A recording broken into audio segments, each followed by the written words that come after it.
Vous écoutez Alger Chaîne 3, le journal. L'édition de 19h vous est présentée par Sofiane Saoui. Sofiane, bonsoir. Mohamed Jeboul, bonsoir à tous. Le nouvel an amazigh de 1975, le chef de l'État a adressé ses vœux aux Algériens à Timimoun, où se tiennent les festivités officielles. Le prix du président de la République de la littérature de la langue amazigh vient d'être attribué. On y retrouvera notre envoyé spécial. On vous fera également vivre quelques aspects de la célébration des Algériens à travers le pays et à l'étranger. Le Burkina Faso remercie l'Algérie pour les aides humanitaires envoyées via un pont aérien de 4 avions de l'armée nationale populaire. Des aides arrivées à Ouagadougou suite aux instructions du président de la République. Campagne haineuse de l'extrême droite française à l'encontre de l'Algérie, la diplomatie algérienne réagit. Alger n'est pas engagé dans une logique d'escalade avec Paris.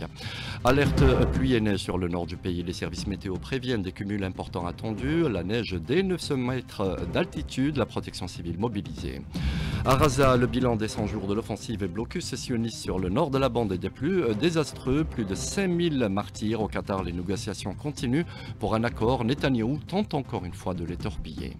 Et puis sport football, l'USM Alger a assuré sa qualification en quart de finale de la Coupe de la CAF après avoir battu les Botswanais d'Orapa United. Le CSC est qualifié également aux dépens du CS Sfaxien en Champions League africaine. Le Shabab Riadi de Bluesdead éliminé après sa défaite face aux Sud-Africains d'Orlando Pirates.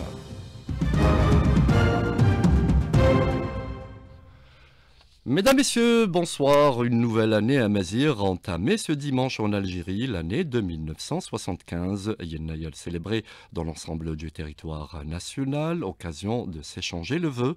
Le président de la République les a présentés la veille aux Algériens, souhaitant ainsi santé, prospérité aux Algériennes et Algériens d'ici et d'ailleurs à travers le monde. Yennayel est célébré officiellement dans la wilaya de Timimoun. Elle a abrité ce soir la cérémonie de remise du prix du président de la République de la littérature et la langue amazigh. Sur place, notre envoyé spécial, Selim Brahimi. Selim, bonsoir. Bonsoir Sofiane, je commencerai par dire Yennayer, c'est quoi ça me casse. Bonne année amazigh pour tous les Algériens. Alors je me trouve en ce moment au niveau du théâtre en plein air de la wilaya de Timimoun et je peux vous assurer que la fête y est. C'est une ambiance de liesse. La population les habitants de la wilaya de Timimoun ont convergé des différentes localités ici. Et là, c'est la fête pour décrire le moment. Oui. Pour cette clôture des manifestations et de la... il s'agit de...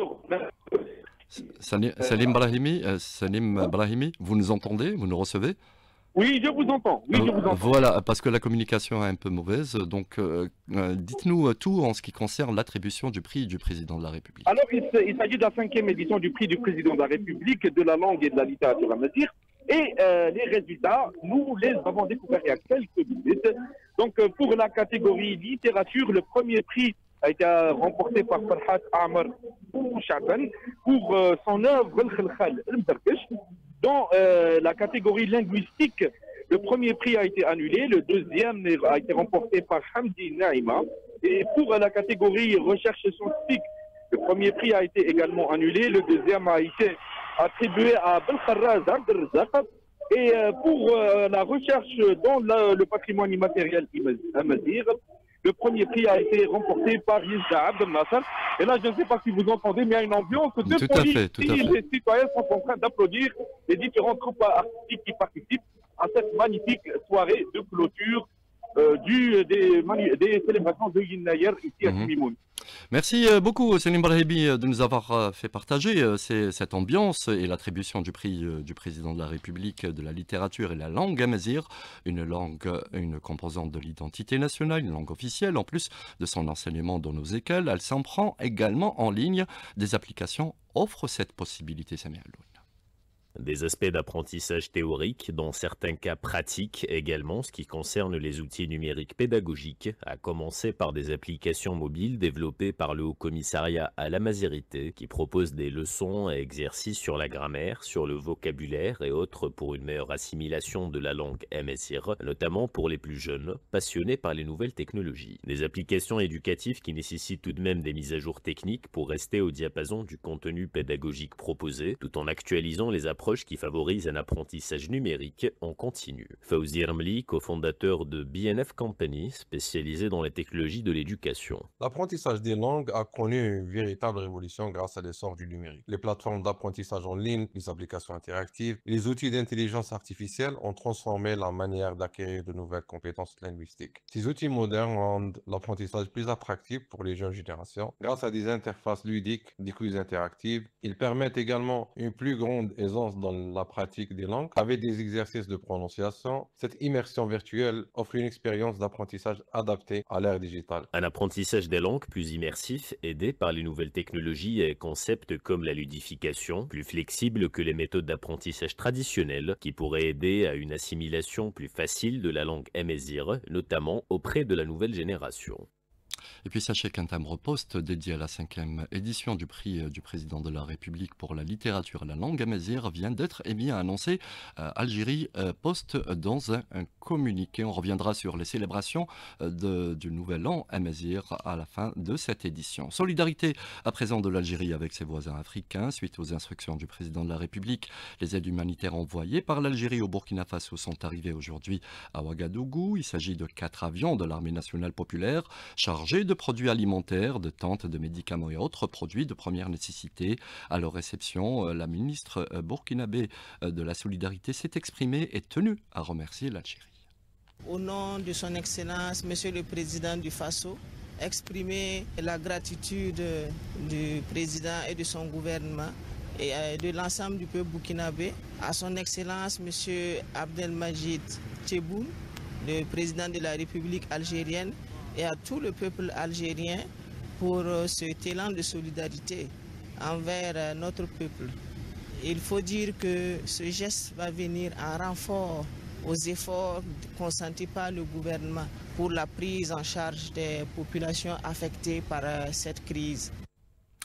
Le président de l'Assemblée populaire nationale, Brahim Bourali, a été reçu aujourd'hui par le président vénézuélien Nicolás Maduro, à qui il a transmis les salutations du président de la République, Abdelmadjid Tebboune, et ce à l'occasion de sa réélection, lui souhaitant ainsi succès dans ses missions. Alger-Caracas, des relations profondes. Linda Boadma.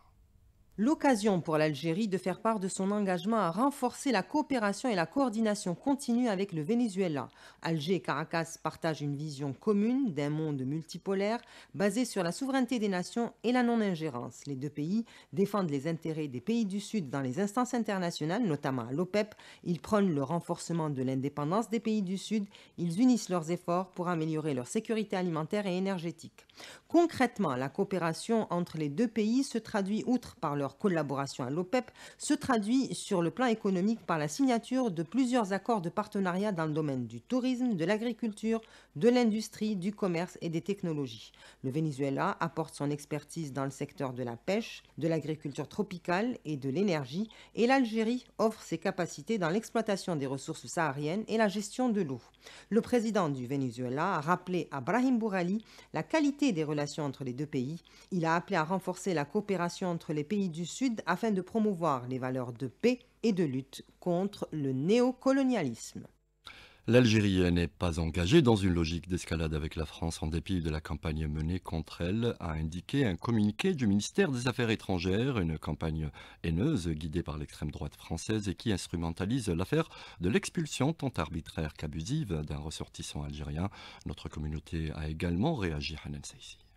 Face à cette campagne de désinformation, voire de mystification, la communauté algérienne dénonce une montée en puissance de ces invectives contre les Algériens et l'Algérie, nous dit Nasser Khabat du mouvement dynamique des Algériens en France. La situation monte en puissance avec pour support des médias lourds tels que les chaînes en continu, pour pas la nommer CNews, et notamment des journaux connus pour leur tendance d'extrême droite. Nous voyons une montée en puissance de ces invectives, de ces attaques contre la souveraineté algérienne, contre l'État algérien et contre le peuple algérien. Et je crois qu'aujourd'hui, la déclaration d'Emmanuel Macron et notamment le comportement suicidaire de son ministre de l'Intérieur révèle une chose précise. Il révèle tout simplement que nous sommes face à une politique suicidaire et surtout une diplomatie sans voie et sans issue. Je crois qu'aujourd'hui, l'Algérie a bien fait de rappeler à travers son communiqué du ministre des Affaires étrangères qu'elle restait dans son plein droit et qu'elle respectait le droit absolument dans tous les cas de figure. L'extrême droite et ses représentants croient avoir trouvé un exutoire à leur frustration, relève Abdelkader Nemili, binational, président du réseau solidaire citoyen algérie.com. Ces déclarations arrogantes, menaçantes, dénigrantes déshonorent l'État et le gouvernement français. Le gouvernement français essaye d'utiliser le dossier des influenceurs comme moyen de pression sur la communauté algérienne et le gouvernement algérien en même temps. Ce qui a oublié Macron en faisant ce genre de déclaration, c'est que la communauté algérienne en France représente un certain pourcentage de l'assiette électorale. L'Algérie doit être respectée. Dans son communiqué, le ministère des Affaires étrangères affirme que contrairement à ce que prétendent l'extrême droite française, ses porte-voix et ses relais, l'Algérie n'est d'aucune façon engagée dans une logique d'escalade, de surenchère ou d'humiliation.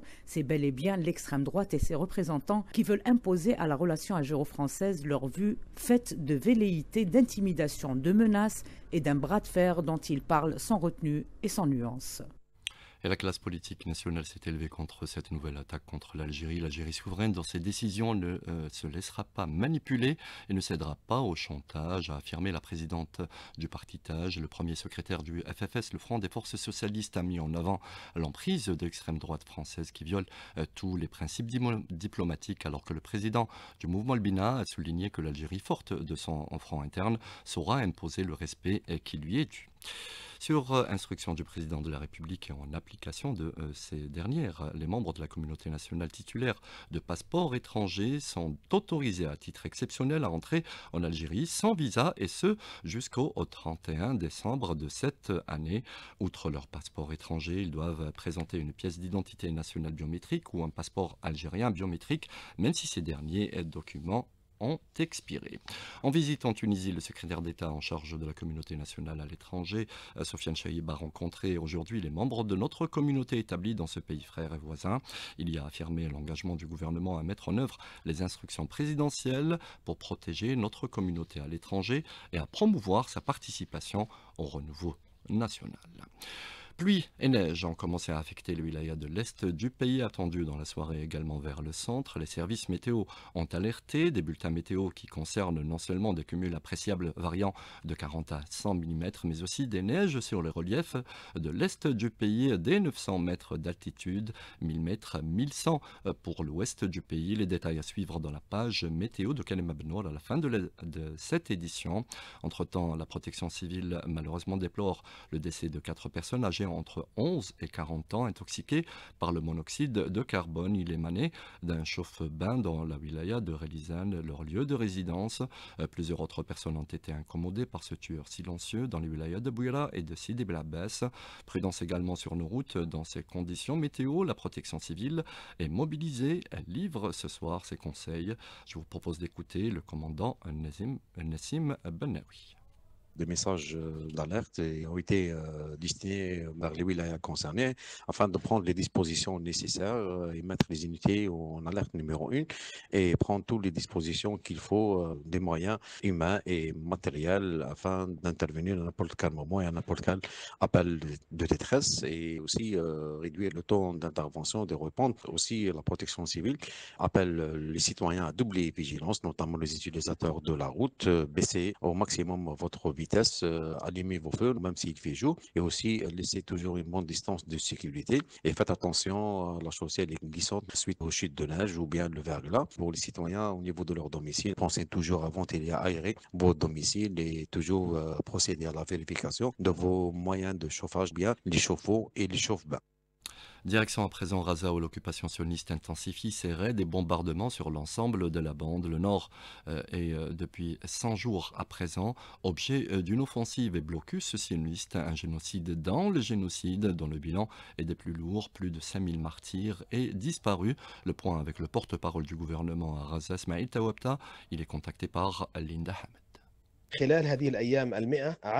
En ces 100 jours d'agression et de blocus sioniste dans le nord de la bande de Gaza, on a subi le pire de sa politique génocidaire et de la terre brûlée. Plus de 5000 martyrs et disparus et plus de 9500 blessés. Quelques 2600 Palestiniens sont à présent détenus dans les geôles sionistes où ils subissent la torture. L'occupation sioniste viole toutes les règles humanitaires. Sa démarche de destruction massive révèle clairement sa volonté d'anéantir tout fondement d'une vie digne, générant ainsi une crise humanitaire sans précédent, mais cela n'ébranlera en rien la détermination du peuple palestinien, sa résistance face à la barbarie. Entre-temps, Netanyahou fait tout pour torpiller des négociations qui sont en cours à Doha avec la médiation qatari, des négociations qui peinent à aboutir, même si Joe Biden, le président américain, met une pression sur un accord. L'administration Trump, elle aussi, y met du sien. Alors, quelles conséquences et quel effet attendu? Réponse avec le politologue Hicham El-Hamissi. Il est contacté par Rabia Slimani. Peut-être que l'on peut espérer une espèce de trêve qui peut durer 1 ou 2 semaines, mais en tout cas de négociations sérieuses, je n'y crois pas. D'autant plus qu'aujourd'hui, on a constaté une préparation en fait des forces armées israéliennes pour mener une nouvelle offensive importante sur une autre partie de Gaza qui était relativement épargnée durant ces dernières semaines. Nous ne sommes absolument pas dans la voie d'une solution négociée, ou mieux peut-être d'une trêve par rapport aux demandes de Donald Trump, sachant que les Américains et la Chambre parlementaire américaine a fait voter une loi spécialement à destination de Benjamin Netanyahou pour le protéger des poursuites de la CPI. L'objectif des Israéliens n'est pas de rechercher la libération des otages. Les otages ne servent que d'excuse à l'international, c'est de faire disparaître le peuple palestinien et de nettoyer entièrement Gaza. Les étudiants marocains ont réinvesti la rue. Ils dénoncent les accords passés avec l'entité sioniste contre la volonté de l'opinion publique. Des étudiants qui estiment que la cadence s'est accélérée ces dernières années en matière de conventions universitaires signées entre les deux parties, ce qu'ils dénoncent dans un nouveau communiqué publié aujourd'hui. À Los Angeles, les incendies continuent de gagner le territoire et pourraient se renforcer les jours, voire les heures à venir avec le retour des vents violents. Le bilan jusque-là fait état de 16 morts. On le disait au début de cette édition, l'Algérie où les Algériens célèbrent Yennayel, le nouvel an à Mézir. En France, les Algériens établis dans ce pays sont de la célébration, une ambiance festive au centre culturel algérien de Paris que nous décrit notre correspondante Camélia Fatia.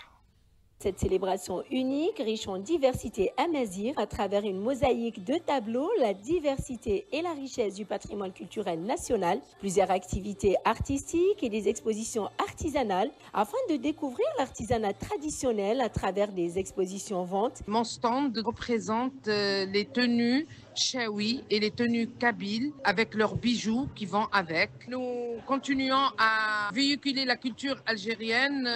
Nous avons eu le plaisir d'être invités à une exposition au Centre culturel algérien de Paris. Et à travers cette exposition, nous avons pu montrer un peu de notre travail et une facette de notre patrimoine. Et bien sûr, un voyage culinaire avec des saveurs authentiques pour éveiller les papilles des convives dans le couscous traditionnel aux 7 légumes caractérisant l'un des rituels importants du cérémonial Yennayer. Je viens ici avec une prestation culinaire, c'est la Wahda offerte par le Centre culturel algérien. Ravie d'assurer cette prestation, de rencontrer ma communauté et de communiquer, de vivre et de partager ce super moment avec toutes les traditions. Une garda traditionnelle a été tenue, mettant en exerce des traditions et coutumes liées à cette occasion. Les femmes, hommes et enfants étaient parés de leurs plus beaux atours avec leurs habits traditionnels et des bijoux. Les vœux sont présentés sur une note musicale, une manière ancestrale de célébrer le nouvel an à Mézir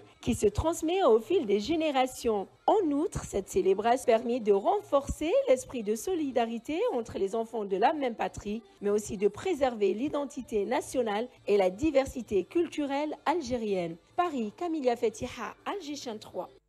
Et puis en sport football, l'USM Alger a assuré sa qualification en quart de finale de la Coupe de la CAF après sa précieuse victoire sur les Botswanais d'Orapa United de buts à 1. Le CSC est également qualifié aux dépens du CS Sfaxien par 3-0, alors qu'en Champions League africaine, le Shabab Riyadi Belouizdad a été éliminé après la défaite face aux Sud-Africains d'Orlando Pirates par 2-1 en Coupe d'Algérie. 16e de finale, le Paradou Athletic Club quitte la compétition, poussé par Shabab Hay Ajbel au tir au but 4-3. C'est la fin de ce rendez-vous de l'actualité à 19h19, réalisé par Sidali Toubal, Yassine à la console technique et Kalamo au streaming vidéo, Tahar Elfkoum à la régie d'antenne. La météo juste après l'Adan, signé Kalema.